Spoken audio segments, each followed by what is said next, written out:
하나님께서 이스라엘에게 이제 결정을 하시고 마지막 기회까지도 이제 거둬가시는 그런 상황에 이르렀을 때 예레미야는 회개의 기회가 사라졌고 또한 심판을 돌이킬 기회가 이제 더 이상 없음을 이제 인정할 수밖에 없는 상황에 이르렀습니다. 인내하고 백성을 푸른 초장으로 인도하시고 항상 좋은 곳으로 챙겨주시며 그래도 깨닫겠지라는 그런 기대 가운데 말씀하시고 때로는 어려움 가운데 때로는 사랑 가운데 오래 참으심으로 이스라엘 백성들을 끊임없이 기회를 주셨지만 이스라엘 백성들은 결코 돌이키지 아니하고 자신들의 길을 회개하지 않고 하나님께 돌아오지 않으며 자신들은 누구보다 하나님을 잘 믿고 있다면서도 하나님을 향한 얼굴은 있지만 그 마음은 세상을 향한 그 마음을 회개하지 않았습니다.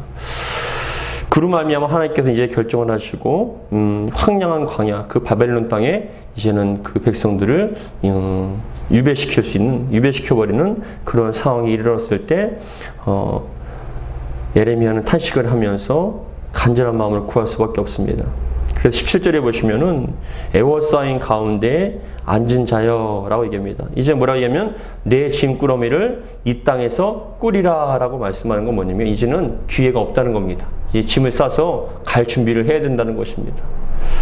얼마만큼 안타까웠을까요? 얼마만큼 간절한 마음으로 그렇게 기도하고 하나님께만 돌이키면 기회가 있는데 하나님께만 돌이키면 기회가 있는데 하나님 앞에 더 이상 교만한 마음도 아니고 그리고 목이 굳지 않고 회개하며 하나님 앞에 간절한 마음으로 자신들의 죄를 고백하며 돌이키면 하나님께는 여러분 반드시 품어주시잖아요.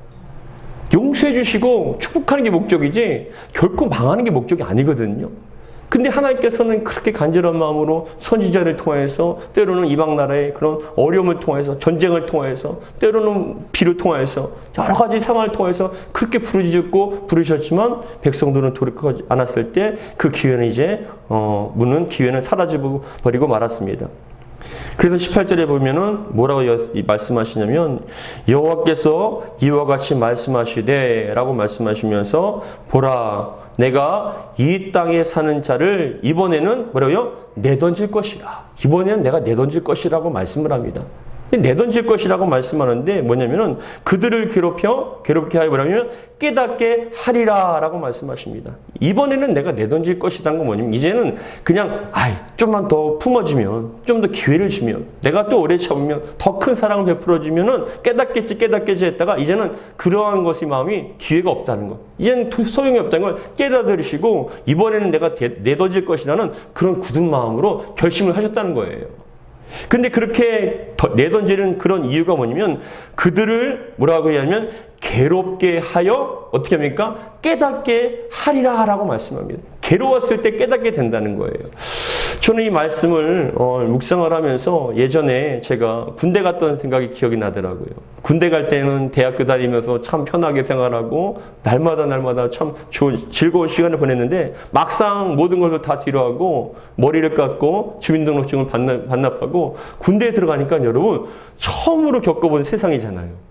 그전에는 누군가에게 억압을 당하거나 어떤 규율대로 해야 될 상황도 아니고 또 막 그런 조교들이 막 욕을 하면서 막 강압적으로 새벽에 일어나서 막 정신없이 호루라기를 불면서 막 그냥 옷을 입게 만들고 그리고 막 쉴 새 없이 훈련을 시키면서 막 하다 보니까 눈물이 나는 거예요. 아침에 일어났을 때는 새벽에 일어났을 때는 막 사이렌 소리가 울리면서 막 일어나 싹 하고 소리를 지르면 여기가 집인가 어딘가 구분이 안 돼. 그러니까 아침부터 조교들한테 막 그런 막 훈련을 받고 막 땅에 구르고 뭐 물에 들어가고 진흙 가운데 씻지도 못하고 막 그렇게 힘든 가운데서도 5분 정도 쉬다가 또 훈련을 받고 하다 보니까 여러분 얼마만큼 괴로운지 모릅니다. 그리고 통제당한다는 거. 자유가 없다는 거. 그리고 육신적으로도 정신적으로 너무나 힘들고 어려웠던 거예요. 경험이. 그런데 며칠이 그렇게 막 힘들게 할 때마다 밤에는 가장 먼저 생각나는 게 어딘지 아십니까? 집이 생각나요. 간절한 마음으로 집이 그때가 그리운 거예요. 그때 당시에 몰랐죠. 어머니나 아버지가 저에게 뭐 달라는 대로 주시고 그렇게 편안하게 생활하고 먹을 것 먹고 입을 것 입고 마음껏 한다는 건 그게 소중한 가치가 있다는 게 몰랐던 거죠. 근데 막상 군대를 가서 그렇게 어려움을 겪게 되고 제약을 받게 되고 자유가 없어지게 되고 먹을 것을 제대로 먹지 못하게 만들고 정말 입을 것도 제대로 입지 못하는, 씻지도 못하는 그런 상황을 경험하다 보니까 그 부모님의 따사로운 손길과 돌보심이 얼마만큼 컸다는 걸 그때서야 비로소 깨닫게 되는 거죠. 밤마다 그게 그립고 집에 가고 싶고. 애들도 어떤 애들은 제가 기억나는데 어떤 애들은 막 울면서 집에 가고 싶다고, 집에 좀 보내달라고, 제발 좀 집에 좀 보내달라고 막 그렇게 우는 애들도 있었습니다. 그런데 그렇게 며칠이 지난 다음에 모든 것이 다 통제되고 단절된 상태에서 어느 며칠이 지나서 밤에 편지를 쓰게 합니다. 밤에 편지를 쓰게 만들어요. 누구에게 편지를 쓰냐면 부모님에게 편지를 쓰라고 만듭니다. 그래서 그때 처음으로 부모님에게 편지를 쓰죠. 살아생전에 처음으로. 근데 그때만큼 효자가 없습니다. 눈물을 흘리면서 어머니의 그런 부모님의 그런 따사로운 손길과 용돈을 주셨던 것들, 막 그리고 먹여주시고 입혀주셨던 것들 감사합니다. 막 나가서는 제가 정말 잘하겠습니다. 막 그런 편지를 구구절절하게 쓰면서 또 감사한 내용을 탁 씁니다. 또 그걸 보시고 또 부모님이 얼마만큼 또 그냥 감동을 받으시고 우리 아들 철들었다고, 우리 아들 정말 대견하다고, 우리 아들 정말 보고 싶다고 그랬겠죠. 근데 여러분, 제가 그것을 생각하다 보니까 뭐냐면 그거예요. 괴로움을 당하다 보니까, 참 힘들다 보니까 그때서야 부모님의 손길이 기억이 나는 거예요. 그게 얼마만큼 좋았던지. 성경에도 보니까 그 탕자가, 둘째 아들이 아버지의 품을 떠나면 얼마나 행복할 것이라고 생각했습니까? 자기가 여윳돈을 가지고 모든 풍성한 돈을 가지고 마음껏 먹고 즐기며 행복할 줄 알았는데 막상 그게 다 사라져버리고 남은 건 아무것도 없고 자신 주변에는 아무것도 없고 어떠한 무한정으로요. 아버지는 나에게 조건 없는 사랑을 베풀어 주셨잖아요. 품어주셨지 않습니까? 부족해도 뭔가 모자라도 그래도 용납해 주시고 더 좋은 것을 주셨는데, 격려해 주셨는데 세상에 나가보니까 매정한 거예요. 능력이 없거나 내게 어떤 이득이 없으면 사람들이 그냥 한순간에 날 갖다가 뒤돌아버리기도 하고 날 갖다가 모른 척 해버리고 어제의 동지가 완전히 원수와 같이 그렇게 해버리는 그런 강팍한 세상과 모든 걸 잃어버린 세상에 살다 보니까, 노숙자와 같은 생활을 하다 보니까 가장 먼저 생각이 든 게 누굽니까? 아버지의 품이잖아요. 근데 그 전에는 아버지의 품이 좋은지 몰랐어요. 뭐라고 신세 한탄합니까? 우리 아버지의 집은 종들도 먹을 것이 풍성한데. 먹을 걸 많았을 때는 그때 몰랐죠. 풍성할 땐 몰랐던 거예요. 근데 지금에 와서 보니까 그렇게 걱정 없이 먹을 수 있었던 게, 고마움이 몰랐던 게 그때야 비로소 절절하게 느껴진 거죠. 야, 이게 고마웠던 거구나. 이게 감사했던 것이구나. 그랬을 때 여러분, 그 아들이 돌아갈 때 뭐라고 얘기합니까? 내가 이제 일어나서 아버지께로 돌아갈게요. 근데 조건이 있습니다. 무슨 조건이냐면 아버지에게 내가 아들로 삼지 마세요. 종과 같이 저를 갖다 대우해 주세요. 그것만 해도 족합니다. 그 전에는 아버지가 해준 게 뭐가 있어요? 아버지가 나한테 맨날 억압하고 잔소리만 할 줄 알지. 맨날 날 갖다가 억압하고 날 갖다 왜 이렇게 자꾸 잔소리합니까? 그게 듣기 싫어서 나간 건데. 그때야 비로소 그게 아버지의 사랑의 교훈이고 애정의 사랑의 소리라는 걸 그때야 깨닫게 된 거죠. 어떤 때요? 힘들어 보니까, 다 잃어보니까, 괴로워 보니까, 먹을 것이 없어서 정말 굶주려 보고 힘들어 보니까 그때서야 풍성한 것과 아버지의 품이 너무나 그리우니까 아버지를 갈 수 있는 것이죠. 그랬을 때 아버지는 그 아들을 품으시면서 어떻게 해요? 아들로 품어주시고 안아주시며 좋은 것을 입혀주시고 채워주셨지 않습니까? 그때서는 여러분, 아들이 뭐라고 얘기합니까? 아버지, 저를 아들로 여기지 마세요. 제가 아들로 여김을 것조차가 제가 너무나 부끄럽습니다. 저를 아들로 여기지 마시고 그냥 종으로 여겨달라고 얘기했을 때 아버지는 그게 아니죠. 아들로 품어주시죠. 그랬을 때 여러분, 그 아들을, 성경에 나와 있지 않지만 그 아들이 그 이후에 아버지의 품이 얼마나큼 감사했을까요? 아버지가 주신 그 은혜가 얼마나 컸을까요? 아버지라는 그 울타리가, 아버지의 그 손길이, 나는 모르고 살았지만 아버지께서 날 늘 지켜주시고 보호해 주시고 항상 헤어주시는 그 모든 울타리가 나에겐 큰 힘이 됐다는 거. 저도 가끔은 우리 아들에게 얘기합니다. 저희 사모님과 제가, 야 아들아, 지금 네가 누리는 모든 것들이 부모님의 그런 은혜와 그 보살핌이 얼마만큼 컸다는 걸 넌 앞으로 깨닫게 될 것이다. 네가 사회 나가서 네 힘으로 스스로 살아가려 할 때 모든 것들이, 아 내가 참 편안했구나, 내가 참 많은 걸 누렸구나, 부족함이 없었구나, 너는 그때는 그새야 느낄 것이다 라고 얘기를 해줍니다. 어떤 때요? 힘들어 봤을 때, 고통을 당하고 없어 봤을 때 그게 뼈저리게 느껴지는 것이죠. 하나님께서 우리에게 마찬가지예요. 우리도 평상시에는 여러분 예배 드리는 게 당연한 것처럼 여겨지고, 좋은 것이 여러분 기도한 건 당연히 응답되는 거에 당연한 것처럼 여겨지고, 그렇지 않습니까? 그런데 중요한 것은 우리의 삶의 건강과 물질과 가정과 생명과 모든 머리털부터 시작해서 모든 것들이 참 아무렇지도 않게 생각했는데 여러분, 심지어는 여러분 머리털 하나도 감사해요. 빠져보면 아는 거죠. 밥 먹어서 소화되는 것도 은혜입니다. 체해보니까 알겠더라고요. 체해보니까 여러분 이건 정말 하나님의 은혜였던 거예요. 막 설사를 하고, 저는 노로바이러스 걸려서 예전에 한번 생굴을 잘못 먹었다가 노로바이러스 걸려서 죽을 뻔했거든요. 이틀 동안 여러분 기절해갖고 쓰러졌어요. 어떻게 사경을 헤맸습니다. 근데 그때서야 먹고 소화가 되고 안 아픈 것도 은혜였구나. 건강했던 사람이 건강을 잃어버리면 여러분 그 건강의 소중함을 알고, 물질이 있다가 물질이 하나도 없어버리면 물질에 대한 소중함을 알고, 근데 그 모든 것들이 하나님께서 깨닫게 해주시는 깨달음의 은혜가 있다는 것이죠. 근데 고통이 목적이 아니라 그 고통을 통하여서, 괴로움을 통하여서 하나님께서 베풀어 주신 그 은혜를 깨닫는 게 하나님께 기쁨이 되는 거예요. 이스라엘 백성을 향해서도 바벨론을 옮기는 게 그게 목적이 아니시죠. 그 나라가 망하게 만들고 삶이 고통스럽게 만들고 그게 목적이 아니시죠. 하나님은 택한 백성이 잘 사는 게 목적이시지 않습니까? 근데 중요한 것은 하나님의 은혜를 깊이 깨닫고 감사할 수 있는 하나님의 백성다운 백성이 되었을 때 그 사람들은 진정한 온전한 하나님의 사람 아니겠습니까? 근데 지금 하나님 보시기에는 이스라엘이 하나님 백성이 아닌 거예요. 감사할 줄도 모르고, 심지어는 그런 강아지, 반려견조차도, 여러분, 동물조차도 자기의 주인을 알고 감사할 줄 아는데, 꼬리를 흔들고 기뻐할 줄 아는데, 이 백성이 어떻게 하여서 이런 짐승들보다 자기의 주인을 알지 못하느냐, 감사하지 못하느냐. 그래서 어떻게 얘기하시냐면은 18절의 말씀이 그 말씀인 것이죠. 우리 18절 말씀 같이 읽어보겠습니다. 18절 시작. 여호와께서 이와 같이 말씀하시되, 보라, 내가 이 땅에 사는 자를 이번에는 내던질 것이라. 그들을 뭐라요? 괴롭게 하여 깨닫게 하리라 하셨느니라. 여러분, 이 말씀만 우리가 마음에 새기면 됩니다. 괴롭게 하여 뭐라고요? 깨닫게 해주신다는 거. 근데 여러분, 참 사람이 신기한 것이 잘 될 때는 깨닫지 못해요. 알아. 저희 아들도 그래요. 항상 아들 얘기하지만은, 아들이 저희 사모님이 밥을 차려주면서 너 고마운 줄 알아야 돼. 감사합니다라고 하나님께 기도하고, 또 엄마한테 아빠한테 감사하다고 얘기해. 알아. 감사한 줄 알아. 근데 여러분, 부모님이 없어갖고 자기가 차려 먹으려면 얼마나 귀찮습니까? 며칠만 해보십시오. 하루 이틀 동안 그럴 수 있겠지만 며칠이 지나면 여러분, 그래도 그게 감사했구나 걸 깨닫게 되는 것이죠. 더 힘든 건 뭐냐면, 더 깨닫는 건 괴로울 때 깨닫는 거예요. 그래서 하나님께서 우리에게 때로는 실패하게 만들고, 때로는 아프게 만들고, 가정의 어려움이 오게, 육신의 질병이 오게 하고, 때로는 여러 가지 고통을 통하여서 이 모든 게 하나님의 은혜였구나. 참 하나님 감사합니다는 걸 깨닫게 하는 게 목적인 거죠. 깨달으면 어떻게 됩니까? 감사할 줄 알고, 하나님께 여러분 온전히 나아갈 줄 아는.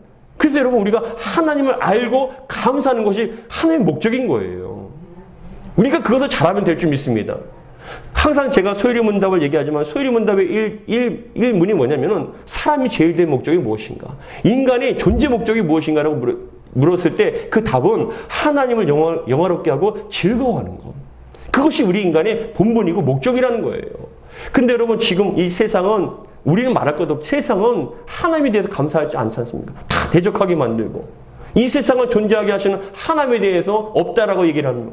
영적 바벨탑을 쌓으며 과학과 철학과 문명과 그 모든 것들이 자기들이 세워나가는 것처럼 착각합니다. 아니요. 그런 문화도 하나님께서 주신 은혜지 않습니까? 이번 코로나를 통해서 작년부터 항상 코로나를 통해서 예배 드리는 것도 감사한 줄 아세요라고 얘기하십니다. 근데 여러분, 좀 시간이 지나다 보니까 또 다시 그게 또 무뎌졌죠.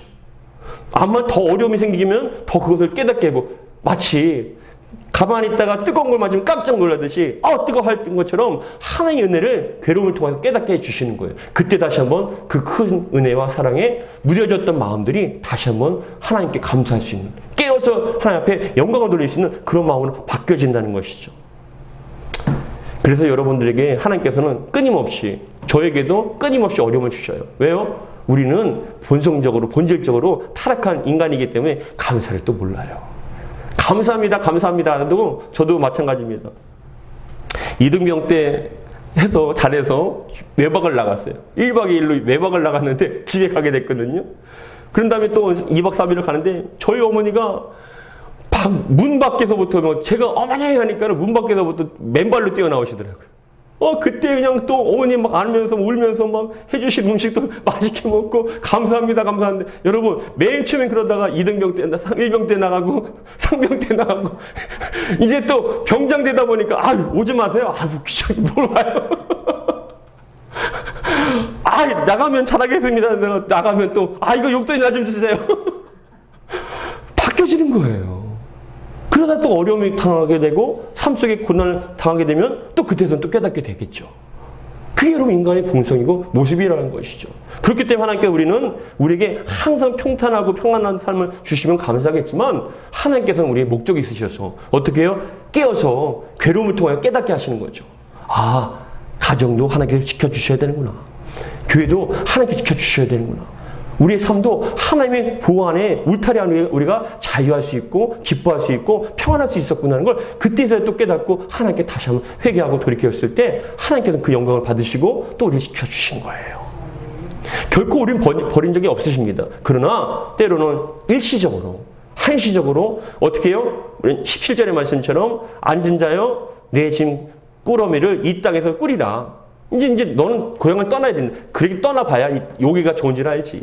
집이 귀한 줄 알지. 너희들이 이렇게 살고 누리고 정말 마음껏 목양하면서 그럼 먹을 수 있는 것이 예배드릴 수 있는 것이 얼마나 큰 기쁨인지 너희는 깨달아야 된다. 그랬을 때 바벨론에서 그날 강가에서 70년 동안 에레미야의 그런 예언처럼 그날 강가에서 날마다 눈물을 회개한 거예요. 하나님 그때가 참 좋았습니다. 그때 하나님께 예배할 수 있는 게 얼마나 좋고 마음껏 찬양할 수 있다는 것이 마음껏 예배할 수 있다는 것이 얼마나 큰 축복이고 얼마나 큰 복인지 우리가 정말 사는 것이 사는 것이 아닙니다라고 회개하고 기도하니까 하나님께서 다시금 에스라랑 느헤미야를 통해서 다시금 또 돌아오게 만드시셨죠. 그랬을 때 우리가 제가 또 말씀을 드린 것처럼 우리가 눈물로서 씨를 뿌린 자는 기쁨으로 단을 거두리라는 그 말씀, 그 시편의 그 말씀이 바로 포로에서 돌아올 때 하는 그 고백인 거예요. 그날 강가에서 눈물로 씨를 뿌린 거예요. 회개의 눈물을 뿌리고 감사의 눈물을 뿌리고 하나님의 간절한 마음으로 눈물을 흘렸는데 돌아올 때 여러분 얼마나 감격스러웠을까요? 다시금 고향으로 돌아올 수 있다는 게 나라로 돌아올 수 있다는 게 얼마나 큰 기쁨이었습니까? 여러분 감사했잖아요. 감사가 정말 우리가 꿈꾸는 것 같다라고 그렇게 고백을 하거든요. 근데 여러분 읽어보세요. 가자마자 또다시 우상숭배합니다. 이제는 정신 차릴 줄 알았는데 느헤미야가 얼마나 화가 났는지 막 수염을 깎아버리면서 분노합니다. 너희들이 정신이냐 없냐? 우리가 어떻게 여기까지 왔는데 또다시 저렇게 이방인들과 통혼을 하고 또다시 하나님을 갖다가 심판하고 하나님께서 분노하게 하시는 그런 삶을 사냐? 당장에 이 혼인된 이런 이방인과의 결혼들을 너희들 당장에 잘라버리고 당장에 그런 그 지역에 있는 유지들 그동안에 그 안에 있던 사람들과 내통하지 마라. 끊어버려라. 하나님만을 섬기라 하고 그렇게 얘기한 거 아닙니까? 근데 여러분 안 되잖아요. 안 됩니다. 느헤미야가 죽은 다음에 또 나중에 말라기 때에는 우리가 언제 하나님을 배반했냐고 오히려 하나님 앞에 또 대적을 합니다. 그러니까 하나님께서 침묵하신 거예요. 말라기 이후에 세례 요한까지 400년 동안 침묵을 하세요. 성경 읽어보세요. 마지막에 말라기 때 하나님께서 대화를 하십니다. 이스라엘 백성과. 마치 이혼하기 전에 그런 부부가 만나서 얘기하듯이 서로가 잘했나 못했나 했을 때 하나님께서 이스라엘 향해서 말씀을 하셨는데 이스라엘이 뭐라고 하면 우리는 한 번도 하나님을 떠난 적이 없고 하나님을 배반한 적도 없고 오히려 하나님 우리를 축복해 주셔야 된다라고 당당하게 막 얘기하니까 하나님께 어이가 없으셔서 그 다음부터 침묵을 하시는 거예요. 말할 가치가 없다. 몇 년 동안요? 400년 동안. 그런 다음에 세례 요한까지 400년 동안 침묵을 하셔요. 그런 다음에 세례 요한을 통해서 다시 메시아가 오셨지만 여러분 참 중요한 게 그겁니다. 괴로움을 통해서 하나님께서 우리에게 깨닫게 해주시고 근데 그 괴로움이란 건 한 번으로 족하지 않습니다. 계속 되는 것이죠. 왜요? 계속 깨달아야 되니까. 괴로움을 통해서 깨달아야 되니까. 여러분 깨닫는 은혜가 있기를 주님을 축복합니다. 괴로움을 통해서라도 하나님 깨달으면 그것도 은혜입니다. 괴로움을 받아도 깨닫지 못하는 사람 여러분 오히려 하나님께 밖으로 나가라 버린 사람은 그건 정말 신앙에 화인 맞은 것이고 얼마만큼 큰 저주인지 모릅니다. 하나님께 나올 수 있다는 거 하나님께 기도할 수 있다는 거 그래서 예전에는 여러분 그거 아시나요? 우리가 IMF 때나 어려울 때 있지 않습니까? 어려울 때는 교회가 더 부흥됐어요. 오히려 편안할 때보다 IMF가 터지고 힘들 때 더 성도들이 더 많이 모여서 기도하고 더 헌금을 더 많이 했어요. 그때 왜요? 하나님께 도와달라고요. 하나님 도와주셔야 됩니다라고 그때 더 간절한 마음으로 예배드리고 간절한 마음으로 기도하고 더 열심히 헌금하고 했는데 여러분 지금 와서는 어떻게 됩니까? 어려움이 적을 때는 여러분 더 이상 하나님께 모이지 않아요. 더 간절한 마음으로 기도하지 않아요. 더 인색해집니다. 왜요? 시대가 점점 지났기 때문에. 여러분 근데 중요한 것은 뭐냐? 무서운 건 뭐냐면은 힘들수록 하나님께 나오는 거예요. 괴로움을 당하고 하나님께 나올 수 있는 게 은혜인 줄 믿으시기 바랍니다. 괴로움을 통해 깨닫는 게 은혜예요.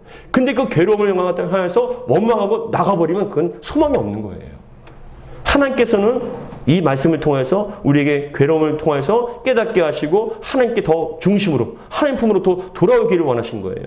그랬을 때 하나님께서는 우리의 인생을 회복시켜 주시고 더 평탄하고 더 복된 은혜를 베풀어 주실 줄 믿습니다. 그게 여러분 목적이죠. 그래서 18절의 말씀처럼 같이 읽겠습니다. 시작. 여호와께서 이와 같이 말씀하시되 보라 이 땅에 사는 자를 이번에는 내던질 것이라 그들을 괴롭게 하여 깨닫게 하리라 하셨느니라. 그런데 이렇게 기회가 마지막 회개의 기회가 이제 끝나고 하나님께 이미 이제 딱 결정을 하시고 난 다음에 이제 짐을 싸라 너희는 이제 가야 된다라고 그렇게 하나님께서 선포하시니까 뭐라 얘기하면 이 예레미야가 탄식을 하는 거예요. 하나님 이제는 돌이키지 못하는 걸 저는 알고 있습니다. 이제는 기회가 사라진 걸 잘 알고 있습니다. 근데 또 에레미야가 어떻게 하는지 아십니까? 하나님, 그래도 이왕 치시는 거 좀 덜 쳐주세요. 이왕 맞는 거 바꿀 수 없다는 거 알고 있습니다. 징계를 받아야 되는 거 어쩔 수 없는 걸 알고 있습니다. 근데 하나님, 아예 멸망시키지 말아주세요.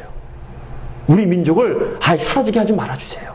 그래서 좀 남은 자가 있게 해달라고 크게 기도를 하는 거예요. 이미 하나님께서 징계하시고 분노하셔서 흩어버리신다는 것, 옮기신다는 거 알고 있지만 그 속에서도 하나님 아예 진멸을 하지 말아주세요. 남은 그루터기가 있게 해달라고 간절한 마음으로 또 백성을 위해서 기도하는 거예요.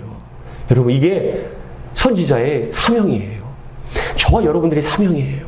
하나님 보시기에 이 땅이 정말로 우상의 땅이 되어버리고 하나님께서 심판하실 땅이 되어버리고 하나님의 촛대를 옮겨볼 만한 그런 땅이 되어버린다 할지라도 하나님 그 속에서 그래도 남은 자가 있게 해주시고 그래도 하나님을 경외하는 자가 있게 해주시옵소서. 다 소멸하지 말게 하시고 그래도 좀 남아있는 자가 되게 해달라고 간절한 마음으로 끝까지 기도하고 엎드리는 게 우리들의 사명인 거예요. 그래서 19절에 보니까 뭐라고 말씀하시냐면 19절 같이 읽겠습니다. 시작. 슬프다 내 상처여 내가 중상을 당하였도다. 그러나 내가 말하노라 이는 참으로 고난이라 내가 참아야 하리로다. 그래 뭐라고요? 참아야 한다는 거예요. 큰 고난이지만 정말 아픈 고난이지만 그래도 내가 참아야 됩니다. 그리고 얘기하면서 20절에 같이 읽겠습니다. 시작. 내 장막이 무너지고 나의 모든 줄이 끊어졌으며 내 자녀가 나를 떠나가고 있지 아니하니 내 장막을 세울 자와 내 휘장을 칠 자가 다시 없도다. 목자들은 어리석어 여호와를 찾지 아니하므로 형통하지 못하여 그 모든 양떼는 흩어졌도다. 들을지어다 북방에서부터 크게 떠드는 소리가 들리니 유다 성읍들을 황폐하게 하여 숙량이의 거처가 되게 하리로다 라고 얘기하는 거예요. 그러니까 그런 일이 벌어질 것이라는 거예요. 근데도 이런 상황에서 탄식을 하면서 또 예레미야는 기도하는 거예요. 하나님 그래도 이 민족을 구원을 베풀어 달라고. 하나님 그래도 정말 이 자녀를 책임져 달라고 기도하는 겁니다. 그래서 23절에 같이 읽겠습니다. 시작.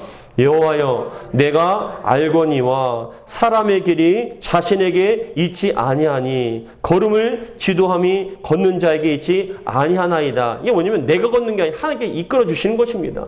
이끌어 주신 은혜입니다라고 기도하면서 감사하면서 뭐라고 얘기하면 24절에 같이 읽겠습니다. 시작.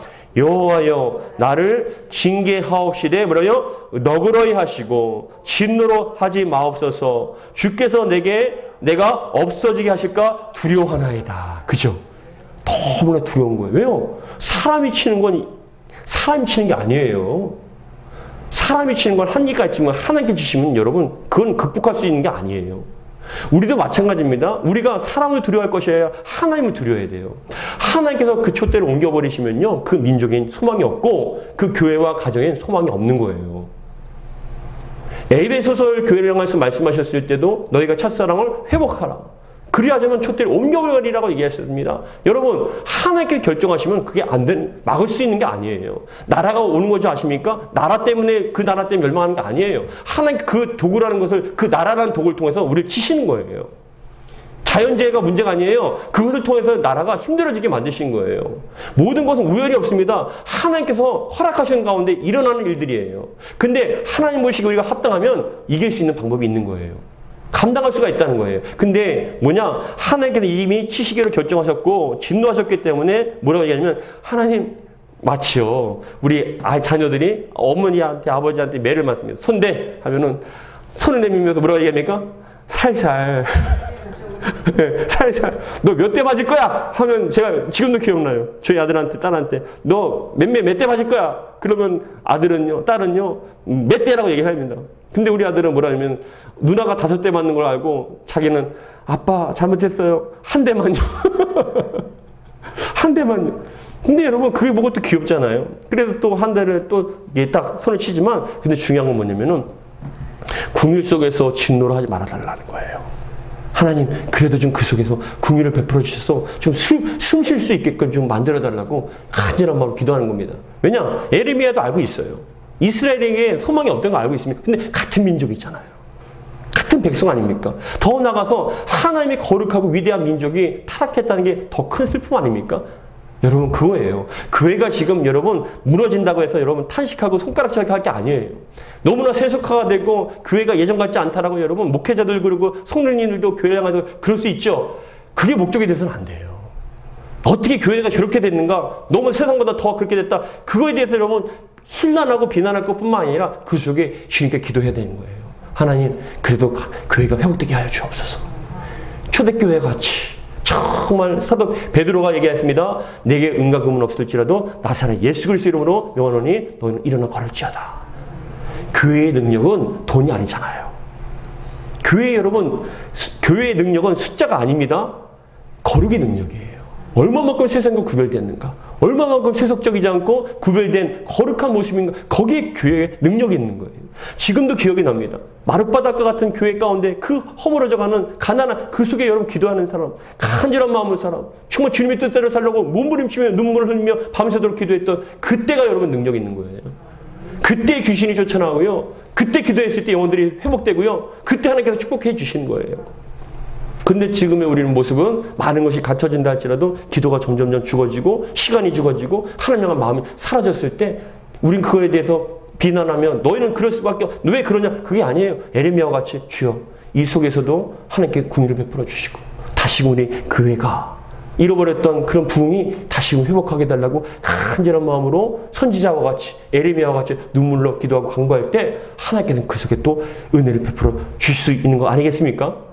베풀어 주시는 건 하나님이지만 마음을 돌이키는 건 하나님이지만 간절한 마음으로 끝까지 기도하는 건 우리의 또 책임 아닙니까? 저와 여러분들이 그런 마음으로 저도 역시 우리 성도님들 향해서 간절한 마음 그 가정을 위해서 그런 마음으로 포기하지 않고 그죠? 포기하지 않고 주님 그래도 좀 긍휼을 베풀어 달라고 기도하고 간구할 때 주님께서는 은혜를 베풀어 주실 줄 믿습니다. 그런 마음으로 우리 다시 한번 23절, 24절을 같이 읽고 마치겠습니다. 시작. 여호와여 내가 알거니와 사람의 길이 자신에게 있지 아니하니 걸음을 지도함이 걷는 자에게 있지 아니하나이다. 여호와여 나를 징계하옵시되 너그러이 하시고 진노로 하지 마옵소서. 주께서 내가 없어지게 하실까 두려워하나이다. 주를 알지 못하는 이방 사람들과 주의 이름으로 기도하지 아니하는 족속들에게 주의 분노를 부으소서. 그들은 야곱을 씹어 삼켜 멸하고 그의 거처를 황폐하게 하였나이다 하니라. 여기서도 뭐라고 얘기하면 마지막으로 하나님 우리의 민족을 괴롭히고 힘들게 하고 무너뜨린 저 바벨론도 하나님께 징계해 주시옵소서. 비록 그들이 도구지만 잔인하게 우리를 무너뜨리고 잔인하게 모든 걸 노력질하고 사람들을 도륙할 것입니다. 주님 그것 또한 주님 갚아주옵소서. 하나님께는 갚아주셨습니다. 바벨론도 영원할 것 같은 바벨론도 바사한테 망하게 만드셔요. 하나님께는 여러분 이 세상의 창조주이시고 주관자이시며 전능자이십니다. 우리의 인생과 가정과 교회와 나라와 민족 이 땅의 온 인류는 다 주님 손 안에 있는 줄 믿습니다. 그러나 하나님 앞에 간절한 마음으로 나라와 민족을 위해서, 가정과 교회를 위해서 기도하는, 포기하지 않고 기도하는 저와 여러분 되기를 주 이름으로 축복합니다. 기도하겠습니다. 하나님 아버지 감사드립니다. 오늘도 말씀을 통해서 주님께서 주시는 그 마음의 교훈, 말씀의 교훈과 주님의 마음을 다시 한번 깊이 깨닫는 저희가 되기 원합니다. 주여 괴로움을 통해서 깨닫기 원하시는 주님, 지금도 이 코로나와 경제적인 어려움, 여러 가지 정치적인 어려움과 혼란한 가운데 질서가 무너지고 혼돈된 가운데 하나님 그동안 하나님께서 주신 은혜와 질서가 얼마나 큰지를 다시 한번 깨닫게 하시면 감사합니다. 하나님 이 모든 것이 하나님 은혜였습니다. 대한민국을 포기하지 않게 도와주시고 그 주셨던 큰 은혜와 사랑에 대해서 다시 한번 깊이 감사하며 세속화됐던 교회들과 물질을 우상화하고 정말 사람의 어떤 성공을 우상화했던 우리 교회들이 다시 한번 정신 차려서 하나님 앞에 거룩하고 겸손한 모습으로 정결한 모습으로 회복될 수 있도록 은혜 베풀어 주시옵소서. 우리 주 예수 그리스도 이름으로 기도하옵나이다. 아멘.